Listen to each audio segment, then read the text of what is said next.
अगर आप अपने माँ बाप से सच्चा प्यार करते हो ना, तो इस 2 मिनट की कहानी को पूरा जरूर पढ़ना। और अगर अंदर से एक आवाज आई तो यह कहानी अपने दोस्तों को शेयर करना, जो जिद करते हैं खुद से अपनी सफलता के लिए, नहीं अपने माँ बाप से अपने शौक पूरे करने के लिए। एक लड़के ने अपने पिता से कहा, पापा मुझे नया मोबाइल चाहिए। पिता ने कहा, बेटा अभी कुछ वक्त रुक जा, फिर तुझे एक नया मोबाइल दिला दूंगा। बेटे ने कहा, आपके पास मेरे लिए कभी पैसे नहीं होते, मेरे सब दोस्त अच्छे रहते हैं, किसी के पास कोई कमी नहीं है, केवल मेरे पास ही हर चीज की कमी होती है। अब आप बच्चे पैदा करना बेहद आसान है, लेकिन उन्हें पालना बेहद मुश्किल है। जब आप मेरी जरूरत पूरी नहीं कर सकते तो क्या मतलब इस घर में रुकने का? मैं घर छोड़कर जा रहा हूँ। बेटा रुक जा, मेरी बात तो सुन, हम तुझे दिला देंगे। माता पिता ने बेटे को रोकने और समझाने की काफी कोशिश की, लेकिन वो नहीं रुका। गुस्से में उसने बैग पैक किया और वह घर से निकल पड़ा। लेकिन घर से निकलते वक्त गलती से उसने अपने पिता की डायरी अपने बैग में डाल दी। पिता की आदत थी कि वह हमेशा डायरी में लिखा करते थे। उनकी डायरी को छूने की परमिशन किसी को भी नहीं थी। लड़का घर से काफी दूर गया और थक कर बैठ गया।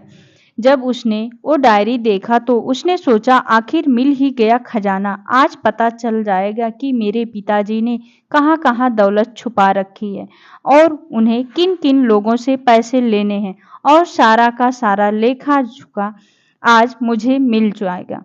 बेटे को लगा इस डायरी में पिताजी की सारी लेन देन का हिसाब होगा। जैसे ही लड़के ने उस डायरी को पढ़ना शुरू किया, उसकी आंखों से आंसू बहने लगे।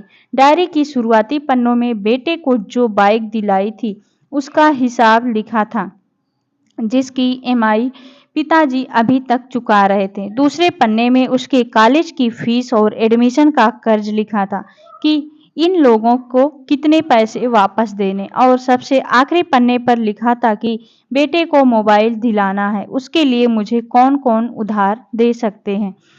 उन सभी लोगों के नाम लिखे हुए थे। बेटे ने जैसे ही सब पढ़ा वो पागलों की तरह रोने लगा और रोते रोते दौड़ता भागता घर आया। जैसे ही उसने घर आकर देखा तो उसके माता पिता एक कोने में बैठकर रो रहे थे। बेटा अपने पिता के पैरों में गिरकर रोने लगा, पिताजी मुझे माफ कर दो। पिता ने कहा, बेटा तू मत रो, तुझे मोबाइल दिला दूंगा। बेटे ने कहा, पिताजी मुझे आपसे कुछ नहीं चाहिए, मुझे पता चल चुका है आप इस डायरी में हम लोगों से क्या छुपाते थे। मैं अब आपको कोई काम नहीं करने दूंगा, मैं मेहनत करके सब कुछ ठीक करूंगा। ये सुनकर पिताजी ने बेटे को गले लगाया। दोस्तों, माँ बाप अपना सपना, जीवन, खुशी, अपनी पूरी खुशी अपने बच्चों के लिए कुर्बान कर देते हैं, लेकिन कुछ बच्चों को लगता है कि माँ बाप ने उनके लिए कुछ नहीं किया। वह कभी आपको अपनी समस्या नहीं बताते, भले ही वह कितनी बड़ी समस्याओं से गुजरते रहे। रिश्तेदारों ने भी उन्हें नाच दिखाया, वो सह लेते हैं, लेकिन आपसे अपनी समस्या कभी शेयर नहीं करते, क्योंकि आपको कभी दुखी नहीं देखना चाहते। अब आपका फर्ज बनता है अपने माँ बाप को अच्छी तरह रखना और उन्हें सुख देना, ताकि वो भी अपने जीवन का बचा हुआ समय सुख से गुजार सके।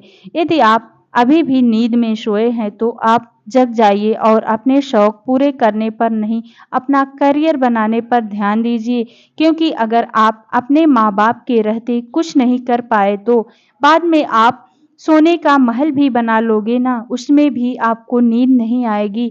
अपने जीवन में कुछ बेहतर कीजिए, ताकि आपके माता पिता को उम्र होने के बाद भी कमाना ना पड़े।